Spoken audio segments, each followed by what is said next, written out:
In this land, 3,000 years ago, the Hebrew people wrote the central text of the Hebrew Bible, or what Christians call the Old Testament. Even though most of us own a Bible or two, we might not realize how much this collection of ancient Hebrew texts has shaped our values and our thinking even today. Hi, I'm Drew Johnson with biblical scholars and philosophers here in Israel and in the U.S.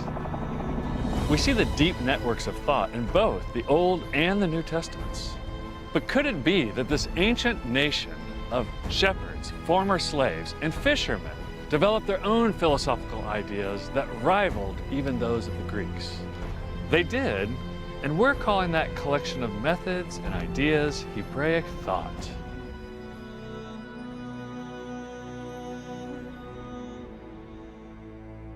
Hebraic thought takes a bird's-eye view, tracing all the teachings about justice, technology, politics, knowledge, and more within the Bible. Those Hebraic thought teachings can be found everywhere in our world today. Do you all believe that all humans are created equal? Yes. Yeah. Okay, why so? Because we are humans, so we should be equal. Where do you think this idea originally came from, that we're actually all equal to one another? I'm not sure. Probably back to like Socrates and Plato and man and rights and stuff like that. Most of us aren't aware that the biblical authors introduced this truth hundreds of years before Plato was born. The kernel of this idea of equality actually comes from the very first chapter of the Bible, where it says, "And God made humanity in his image." What's so remarkable is that in the ancient world, the truth was self-evident. All men were not created equal. And what we see in the Bible for the first time is an attempt to weaken hierarchy and stratification. And we see this equality before the law in the story of the daughters of Zelophehad, who come to Moses with their complaints, and the laws are changed according to their needs. And there's so many other verses in the Hebrew Bible. Think of the case of Ruth, who comes as a stranger. She comes to the people with no connection, and not only do they accept her, but the biblical command to love and take care of this person, we see it before our eyes.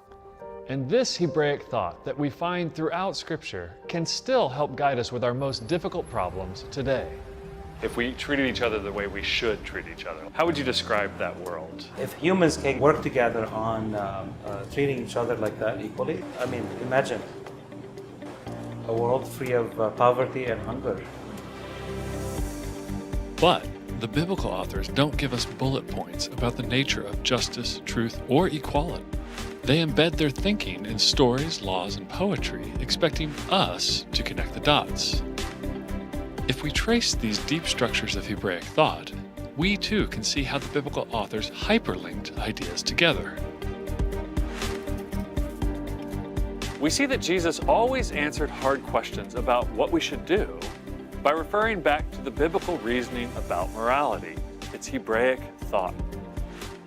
The Bible speaks persistently about caring for the less fortunate and vulnerable. What better example of that is there than the Good Samaritan? Right, and it's precisely the Bible scholar in the story who misses the intent of the Hebrew thinking about the vulnerable. God has always cared about caring for those in need, yet he fails to connect the dots. He doesn't think Hebraically. Hebraic thought figures prominently in the teachings of Jesus as well.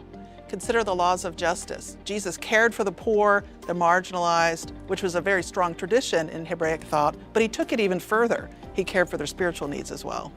In the story of the Good Samaritan, Jesus leaves the identity of the victim vague on purpose. Do we imagine the victim in the ditch as an outsider and hear Jesus saying, offer sacrificial care to maybe even an enemy? Or do we imagine someone like me in the ditch and find someone like me dependent on the compassion of an enemy? Whether we've read the Bible or not, we can trace the effects of Hebraic thought from the Old and New Testaments and into our beliefs about human equality today.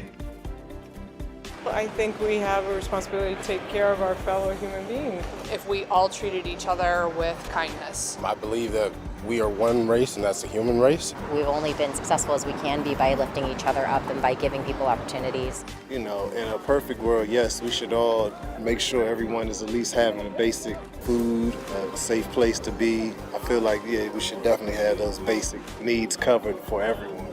The thinking and the practices of the biblical authors can still guide us to this day and into the future, but we must learn again how to understand their sophisticated thinking in ancient texts like this, text written for kings and peasants alike.